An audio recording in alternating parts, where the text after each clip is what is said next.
എല്ലാവർക്കും നമസ്കാരം. ഇന്ന് സനാതനധർമ്മവിശ്വാസികളായ ക്ഷേത്രവിശ്വാസികളായ നമ്മളെയെല്ലാം വളരെയേറെ ദുഃഖിപ്പിക്കുന്ന, വേദനിപ്പിക്കുന്ന ഒരു വാർത്തയാണ് ജനം ടി വി ഇന്ന് ലോകത്തിന് മുന്നിൽ തുറന്നു കാട്ടിയത്. അത് മറ്റൊന്നുമല്ല, നമ്മളേറെ പരിപാവനവും പവിത്രവുമായി കരുതുന്ന നമ്മുടെ ശ്രീ അനന്തപത്മനാഭൻ്റെ ആറാട്ട് മണ്ഡപം, തിരുവനന്തപുരത്ത് ശംഖുമുഖത്തിനടുത്തുള്ള ആറാട്ട് മണ്ഡപത്തിൽ വളരെ മോശമായ രീതിയിൽ ആചാര ലംഘനം നടത്തിയിരിക്കുന്നു. അതായത് അവിടെ കുടുംബശ്രീ മിഷൻ്റെ പരിപാടിക്ക് വേണ്ടി അവിടെ ആ ഭഗവാനെ കൊണ്ടിരുത്തി പൂജ ചെയ്യുന്ന ആ ചരിത്രപ്രസിദ്ധമായ ആറാട്ട് മണ്ഡപത്തിൽ മാംസാഹാരം പാചകം ചെയ്ത് അവിടെ അശുദ്ധമാക്കിയിരിക്കുന്നു. അതോടൊപ്പം തന്നെ ആ ആറാട്ട് മണ്ഡപത്തിൻ്റെ പരിസരത്ത് താൽക്കാലിക ശൗചാലയങ്ങൾ നിർമ്മിച്ച് മലമൂത്ര വിസർജനം നടത്തി അങ്ങനെയും അവിടെ മലീമസമാക്കി അശുദ്ധമാക്കിയിരിക്കുന്നു. ഇതാരാണ് ചെയ്തിരിക്കുന്നത്? സംസ്ഥാന സർക്കാരിൻ്റെ നേതൃത്വത്തിലുള്ള കുടുംബശ്രീ മിഷന് വേണ്ടി തിരുവനന്തപുരം കോർപ്പറേഷൻ്റെ നേതൃത്വത്തിൽ നടക്കുന്ന പരിപാടിക്ക്, സംസ്ഥാന സർക്കാരിൻ്റെ പരിപാടിക്ക് ഉദ്ഘാടകൻ മുഖ്യമന്ത്രി, തൃശ്ശൂർ മുതൽ ഉള്ള ആൾക്കാർ ഇതിനകത്തിൽ ഈ പാചകവുമായിട്ട് ബന്ധപ്പെട്ട ആ മണ്ഡപത്തിൽ ഉണ്ടായിരുന്നു. അവർ പറയുന്നത് അവർക്കറിയില്ല ആയിരുന്നു ഇതിനെക്കുറിച്ച്. പക്ഷേ തിരുവനന്തപുരം കോർപ്പറേഷൻ ഭരിക്കുന്നത് ആരാണ്? CPM ആണ്. സംസ്ഥാന സർക്കാർ ഭരിക്കുന്നത് ആരാണ്? സംസ്ഥാന സർക്കാർ CPM-ൻ്റെതാണ് സംസ്ഥാനത്തെ ഭരണം. കോർപ്പറേഷൻ്റെ നേതൃത്വത്തിൽ ഇങ്ങനെയൊരു സംഭവം നടന്നത് മനഃപൂർവ്വം തന്നെ ഹിന്ദു സമൂഹത്തെ അവഹേളിക്കാൻ വേണ്ടി ചെയ്ത പരിപാടിയാണ്. CPM-കാരിയായ ആര്യ രാജേന്ദ്രൻ എന്ന് പറയുന്ന ഒരു സ്ത്രീയാണ് അവിടെ മേയർ. അവരുടെ ഭർത്താവും CPM-കാരനായ ഒരു MLA ആണ്. നമുക്കെല്ലാം അറിയാം ആര്യ രാജേന്ദ്രൻ എന്ന് പറയുന്ന സ്ത്രീയെക്കുറിച്ച്. ഒരു സ്ത്രീത്വത്തിൻ്റെ ഒരു കരുണ, ഒരു തരി പോലും മനസ്സിലില്ലാത്ത ഒരു സ്ത്രീ. അത് നമ്മൾ കണ്ടതാണ്. ഒരു പാവം യദു എന്ന് പറയുന്ന ഒരു KSRTC താൽക്കാലിക ഡ്രൈവറെ ോട് ചെയ്ത പ്രവൃത്തി നമ്മൾ കണ്ടതാണ്. ഈ വണ്ടി ഇവർ യാത്ര ചെയ്ത് ഇവർ എന്തിനു പോയതാണെന്ന് ദൈവം തമ്പുരാന് പോലും അറിയത്തില്ല. ഉല്ലാസയാത്രയ്ക്ക് പോയിട്ടോ, ഔദ്യോഗികമല്ല എന്തായാലും, ഇനി കുടുംബ വീട്ടിൽ പോയാന്നോ ഉല്ലാസയാത്ര പോയാന്നോ എന്തിനാണെന്ന് നമുക്കും അറിയത്തില്ല, ദൈവം തമ്പുരാനും അറിയത്തില്ല. അങ്ങനെ ഔദ്യോഗികമല്ലാത്ത ഒരു യാത്ര കഴിഞ്ഞ് രാത്രി വരുന്ന വഴിക്ക് ഈ ബസ് ഒന്ന് ഓവർടേക്ക് ചെയ്തെന്ന് പറഞ്ഞ് ഇതിനെ സിനിമയിലെക്കാട്ടിലും വലിയ അതിസാഹസ്യമായ ശൈലിയിൽ ഇതിനെ ഓവർടേക്ക് ചെയ്ത് കയറി അവിടെ തടഞ്ഞു നിർത്തി അവനെ തെറി പറയുകയും, തല്ലിയില്ലെന്നേ ഉള്ളൂ, അതേ അവസ്ഥയിൽ ചെന്നിട്ട് ആ ചെറുപ്പക്കാരൻ്റെ അന്നം മുട്ടിച്ച സ്ത്രീയാണ് ഈ ആര്യ രാജേന്ദ്രൻ. അങ്ങനെ ഒരു സ്ത്രീയിൽ നിന്ന് നമ്മൾ ഹിന്ദു സമൂഹം ഇത് പ്രതീക്ഷിച്ചാൽ മതി. കാരണം ആ സ്ത്രീയുടെ പാർട്ടി എന്ന് പറയുന്നത് CPM-ൻ്റെ പ്രഖ്യാപിത ലക്ഷ്യമെന്ന് പറയുന്നതും ഹിന്ദു സമൂഹത്തിനെ ഇല്ലാതാക്കുക, സനാതനധർമ്മത്തെ ഇല്ലാതാക്കുക, ഹൈന്ദവ ക്ഷേത്രങ്ങൾ, ആരാധനാലയങ്ങൾ നശിപ്പിക്കുക, അതില്ലാതാക്കുക എന്നുള്ളതാണ് ആ CPM-ൻ്റെ പ്രഖ്യാപിത ലക്ഷ്യം അവർ പറഞ്ഞുകൊണ്ട് നടക്കുന്നത്.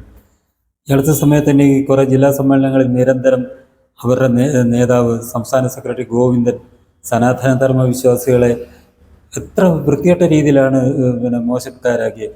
ഈ സനാതനധർമ്മത്തിൽ വിശ്വസിക്കുന്ന ഇവരുടെ വീട്ടിലെ സ്ത്രീകളെല്ലാം മോശപ്പെട്ട രീതിയിൽ ജീവിക്കുന്നത് ആൾക്കാരാണെന്നുള്ള അർത്ഥത്തിലാണ് ഗോവിന്ദൻ പറഞ്ഞുകൊണ്ട് നടന്നത്. എന്നിട്ട് അയാൾ പിന്നീട് പറയുകയും ചെയ്തു, ഞാൻ ഈ പറഞ്ഞതിൽ ഉറച്ചു നിൽക്കുന്നുവെന്ന്. അതായത് സനാതനധർമ്മത്തിൽ വിശ്വസിക്കുന്ന ഹൈന്ദവ സ്ത്രീകൾ എല്ലാം മോശപ്പെട്ട രീതിയിൽ ജീവിക്കുന്നവരാണെന്നാണ് അയാൾ പറഞ്ഞത്. അതിൻ്റെ വീഡിയോകളൊക്കെ പല ചാനലുകളും പൂർണ്ണമായിട്ട് കാണിക്കാതെ കുറച്ച് കാണിച്ചു കൊടുത്തു. അയാൾ മൊത്തത്തിൽ പറഞ്ഞത് നമ്മൾ ശരിക്ക് കേട്ടാൽ മാത്രമേ ഹിന്ദു സമൂഹത്തിന് എത്ര വൃത്തികെട്ട രീതിയിലാണ് അയാൾ അധിക്ഷേപിച്ചത് എന്ന് നമ്മൾക്ക് മനസ്സിലാവും. ഇപ്പോഴും അയാളുടെ മനസ്ഥിതി അത് തന്നെയാണെന്ന് അയാൾ പറയുന്നുണ്ട്.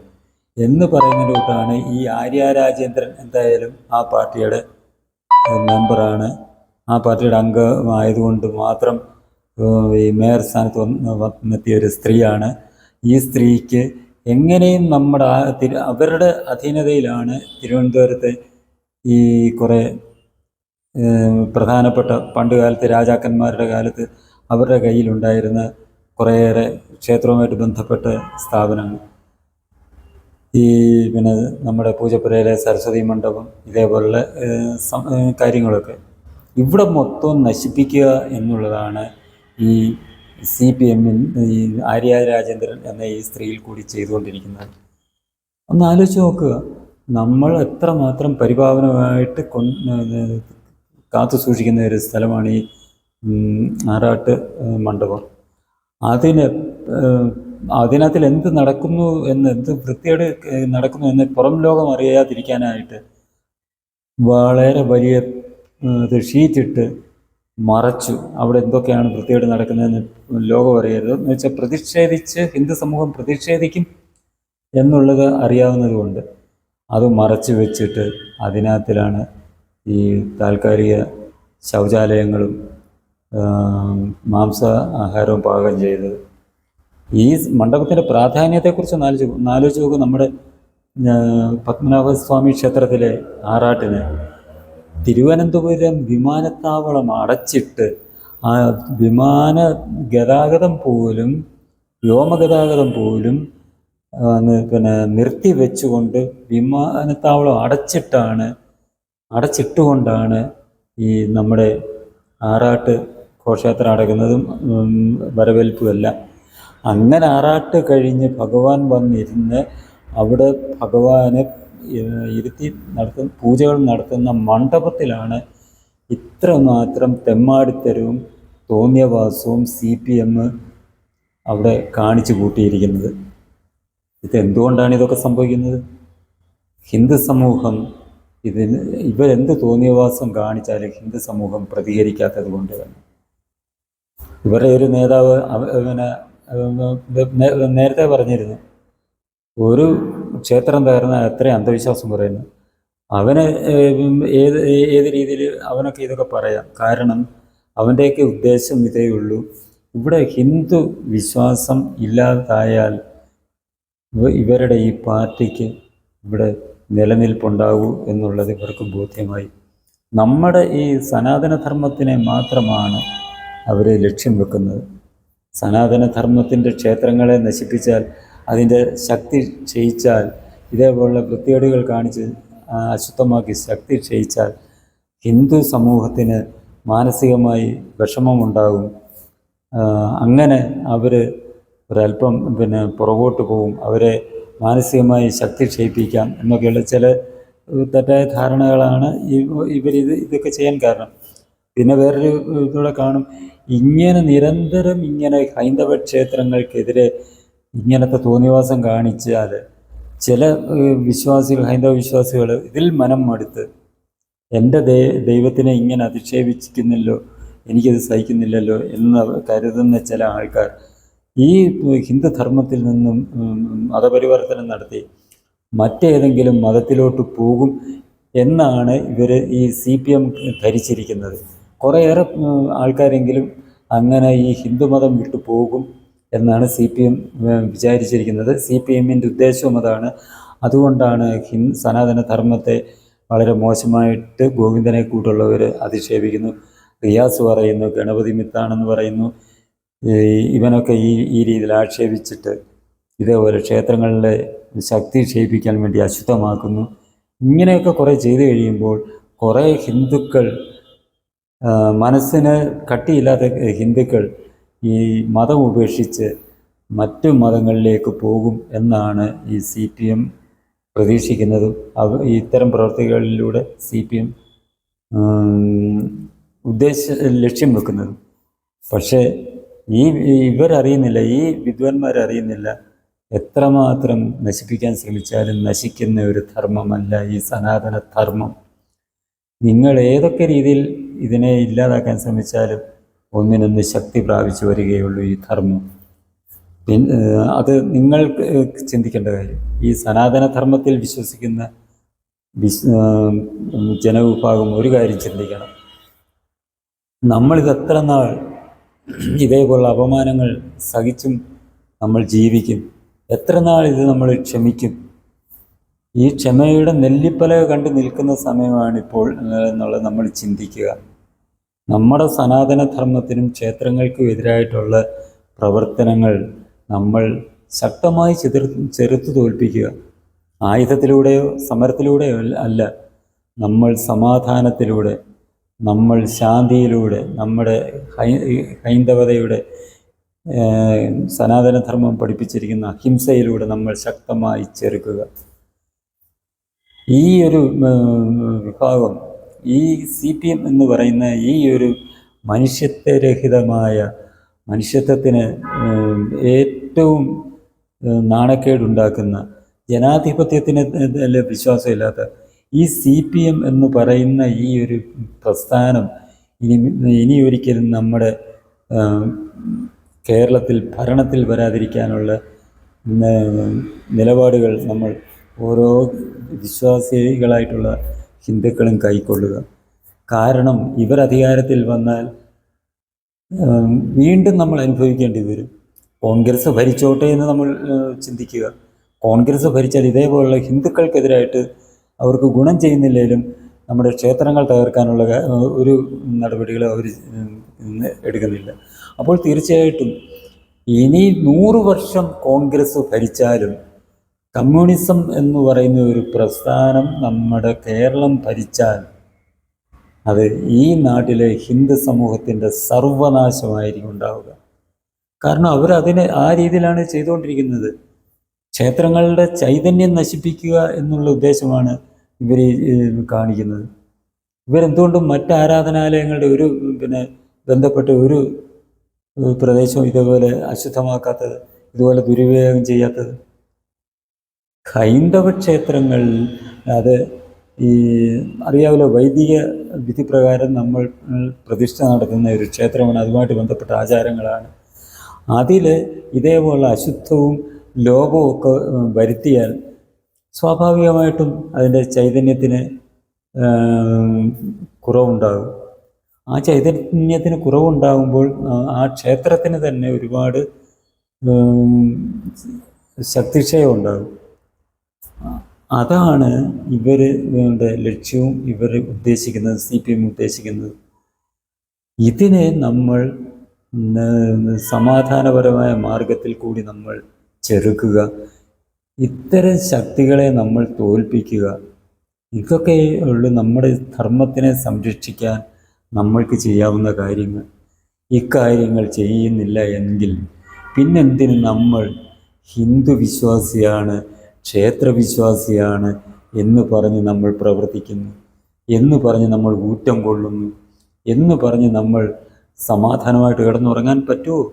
പറ്റുകയില്ല. അതിനാൽ ഓരോരുത്തരും ഈ ഇറങ്ങി പ്രവർത്തിച്ച് ജനങ്ങളെ ബോധവൽക്കരിച്ച് ഇത്തരം വൃത്തികെട്ട നടപടികൾ CPMൻ്റെ ഭാഗത്തു നിന്നുണ്ടാകുന്ന ഇതിനെ നമ്മൾ ചെറുത്ത് തോൽപ്പിക്കുക. അതുമാത്രമാണ് നമ്മുടെ മുന്നിലുള്ള ഏക മാർഗം. അതേപോലെ തന്നെ അതിലൊക്കെ ഉപരിയായി ഈ സർക്കാരിൻ്റെ നിയന്ത്രണത്തിൽ നിന്ന് ക്ഷേത്രങ്ങളെ മോചിപ്പിക്കാനുള്ള പ്രക്ഷോഭം തന്നെ നമ്മൾ കൈക്കൊള്ളേണ്ട സമയം അതിക്രമിച്ചിരിക്കുന്നു. ഇവിടെ നടന്നില്ല. കേന്ദ്ര സർക്കാർ എന്തുകൊണ്ട് പാർലമെൻറ്റിൽ നിയമം പാസ്സാക്കുന്നില്ല? നിയമം പാസ്സാക്കി ക്ഷേത്രങ്ങളെ മോചിപ്പിക്കാൻ കേന്ദ്ര സർക്കാർ നടപടികളെടുക്കട്ടെ. രാജ കുടുംബത്തിൻ്റെ നിയന്ത്രണത്തിൽ ശ്രീപത്മനാഭസ്വാമി ക്ഷേത്രം ഇരിക്കുന്ന സമയത്ത് ഒരു പ്രശ്നവുമില്ലാതെ വളരെ ഭംഗിയായിട്ട് കാര്യങ്ങൾ ഇതേപോലെ ആചാരലംഘനം ഇല്ലാതെ നടന്നിരുന്നതാണ്. അത് തന്നെ അച്യുതാനന്ദൻ്റെ സമയത്ത്, അച്യുതാനന്ദൻ എന്ന് പറയുന്ന അയാളിപ്പം നമുക്കറിയാം അയാളുടെ ആ അവസ്ഥ, ഓർമ്മ ഇല്ലാത്ത അവസ്ഥ വരെ ഇങ്ങനെ നിൽക്കുന്നത്. ഈ കാണിച്ച് നമ്മുടെ ധർമ്മത്തോടും നമ്മുടെ പത്മനാഭസ്വാമി ക്ഷേത്രത്തോടും ഒക്കെ ഇവരൊക്കെ ഈ കാണിക്കുന്നത്. അതുകൊണ്ട് ഞാൻ പറഞ്ഞു വന്നത്, അയാൾക്കിപ്പോൾ ഓർമ്മയില്ലാത്തതുകൊണ്ട് അയാളോട് ചോദിച്ചാൽ അയാൾ പറയും ഞാനൊന്നും ഇതിനെതിരായിട്ടൊന്നും ചെയ്തിട്ടില്ലെന്നേ പറയത്തുള്ളൂ. അങ്ങനെയല്ല. ആ അച്യുതാനന്ദൻ്റെ സമയത്താണ് ഈ ക്ഷേത്രം പിടിച്ചെടുക്കാൻ വേണ്ടി ശ്രമിച്ചതെന്ന് വെച്ചാൽ ലോകത്തിലെ അതിസമ്പന്നരുടെ കയ്യിൽ പോലും ഇത്രയും അതിസമ്പന്ന രാജ്യങ്ങളുടെ കയ്യിൽ പോലും ഇല്ലാത്ത പോലുള്ള സ്വത്തുക്കളുണ്ട് ഈ പത്മനാഭസ്വാമി ക്ഷേത്രത്തിൽ. ഇതെല്ലാം കൈക്കലാക്കാൻ വേണ്ടി പാർട്ടിക്ക് വേണ്ടി അതിൻ്റെ സ്വത്തുക്കളും കൈയിട്ട് വരാൻ വേണ്ടി അച്യുതാനന്ദനെ വെച്ച് ഈ ക്ഷേത്രത്തിനെതിരായിട്ട് കളിച്ചു. അതിൻ്റെ ഭരണം ഈ ദേവസ്വം ബോർഡിന് വേണമെന്നുള്ള രീതിയിൽ സുപ്രീം കോടതിയിലൊക്കെ പോയി.